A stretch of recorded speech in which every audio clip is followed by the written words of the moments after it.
Well, let me start by telling you I'm unemployed on Social Security. And God provided $1.4 million in 10 and a half weeks. Now, God still needs to provide another $500,000, but I have accounted for $1.4 million at the funding page for BigBatUSA.org.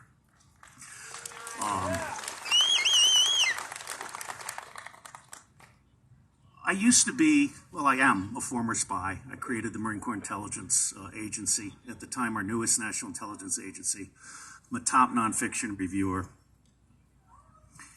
And I always thought I could improve intelligence until I realized it was totally corrupt, and I had to reform government before I could reform intelligence. Then I realized government is totally corrupt. This is your government, okay? No amount of lipstick is going to fix this pig.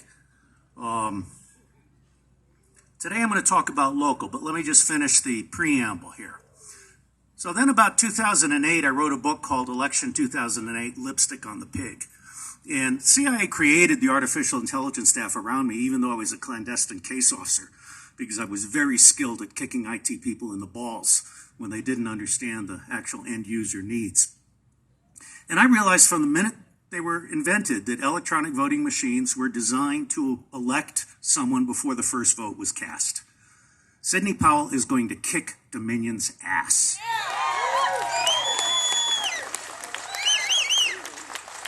So there are three big problems facing America, and obviously and if you haven't seen my lecture, tinyurl.com/steal-top-books. It's a 90-minute lecture on 26 mind-altering cosmic books and 25 runner-ups, and then the other 2,000 nonfiction books I've reviewed in 26 categories. I do all of that in 90 minutes, and it's free. The three big problems that we're facing right now are election fraud, which is how Wall Street and the 1% get crooked congressmen and crooked state legislators. Okay? The second big problem we have is Wall Street treason and crime.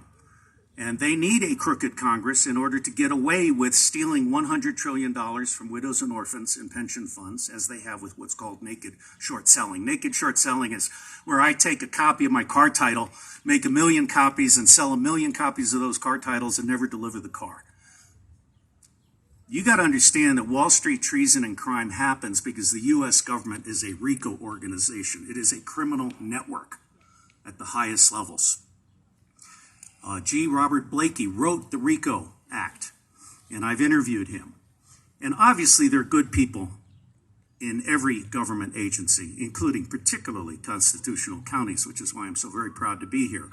But the reality is most of the people are down at lower levels of decision making, and they're not up at the very top where all of the crooks are. The Department of Justice, the Federal Bureau of Investigation, the Securities Exchange Commission, and the U.S. Attorney for the Southern District of New York are all criminal RICO organizations. And until we come to grips with that, and until we come to grips with the fact that we have a two-party tyranny that was designed to exclude 80% of the voters from a meaningful voice and vote, we're not going to be properly represented. So I ran a short tour, one RV. You haven't lived until you've crossed the country with Congresswoman Cynthia McKinney in the same RV. We did that. I learned a lot. What doesn't kill you makes you stronger.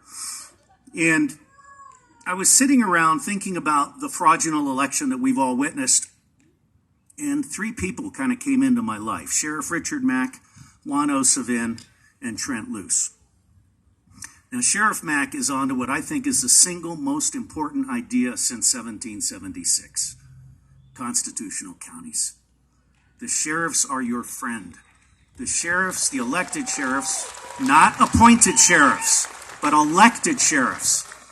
And I want to say, all you guys have screwed it up, so I'm looking for gun-packing mamas to be deputized rather than the men. I think this country's going to be saved by the women. And I think every mother and every grandmother should be outraged at what is going on with masks and lockdowns and lies and theft by Wall Street and so forth. And the third thing, which is why I think the women matter so much, is satanic pedophilia. I'm the only guy on the planet that has 3 websites: unrig.net on election fraud and reform, StopNakedShortSelling.org is the Wall Street Treason and Crime website. And then pedoempire.org, which has 49 chapters, free online. The four books have been published. The one on North America went to 458 in the world out of 6 million books overnight. And Mike Pence and Chief Justice Roberts are both in the tag cloud at that website. This is serious business. These three things need to be connected. Now, I want to come to a close here because Elko and Salt Lake City, unlike our other stops, are primarily to honor constitutional counties that are actually walking the walk. Everybody else talks about it. You've done it. Okay? That's hugely, hugely impressive. When this tour is done, I'm going to be looking for a constitutional county to move to. Now, I'm hoping there's one in Florida because I like sailing. I'm an offshore sailor from the Naval Academy. But part of Florida's problem is it's got 2-foot deep water. So it's like pontoon country. Anyway, I want to mention just a couple of books out of the thousands of books that I've read, and they really emphasize why local matters. The first was by Elinor Ostrom called Governing the Commons. And she got a Nobel Economic Prize before the Nobel Prize was completely discredited. And she demonstrated that only the locals know enough about the local situation, including fisheries, for example, to make sensible rules. And only the locals are present in order to get those rules followed in a compassionate, reasonable manner. What we have today is an out-of-control ecology of criminal organizations disguised as governments that are controlled by the 1% with bribery, blackmail, and brainwashing.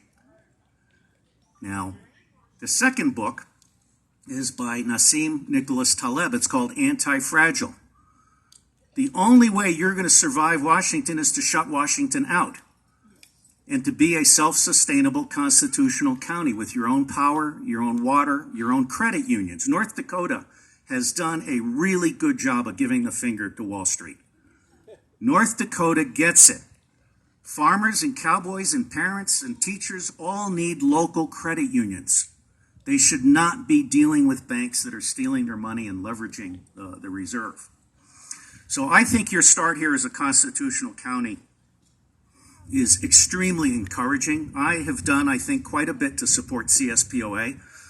You are paying for these buses, these coaches, including the CSPOA coach. I was very glad to recruit Sheriff Mack, who's committed to have himself or a surrogate at every one of our stops, and we're hoping we'll get sheriffs in New York and Florida to join us.